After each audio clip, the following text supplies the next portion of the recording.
Ho, ho, ho! It's Adventures in Santa again. Last night, me and Mrs. Claus, we went to Whataburger. You know, when you're in Texas, you got to go to Whataburger.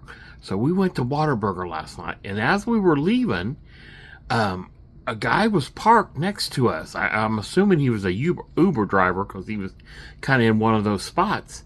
And he hopped out when we were about to get into the car, and he yells, "Santa!" And of course I go, "Ho, ho, ho, ho," right back to him. And he was so excited. He goes, "Oh, oh," he's beating his chest. "Oh, oh, oh." He was just so happy. And he came over to me and shook my hand. And then in his hand, I didn't realize it at first, but in his hand, he had his phone. And his phone, he spoke Spanish, and it was a little difficult, but he said, my little girl, my Mia, he said. And so he was showing us, and he showed the picture of me, and then he showed Mrs. Claus, or not a picture, but a video of me and Mrs. Claus.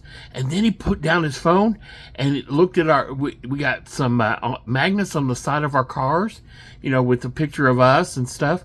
And one that says that reindeer only fly on Christmas Eve. And he thought it was so great. And then he just gave me the biggest old hug. I mean, he was a little guy. He only probably was about this tall on me, and he gave me the biggest, strongest hug I probably ever had. Just squeezed me in bear tight. And then he ran over to Mrs. Claus and gave her a kiss on the forehead, and came back and shook me on my hand, and he was just, "Ho, ho, Santa, Santa." He was so happy. I mean, I just love it that people get so excited to see Santa.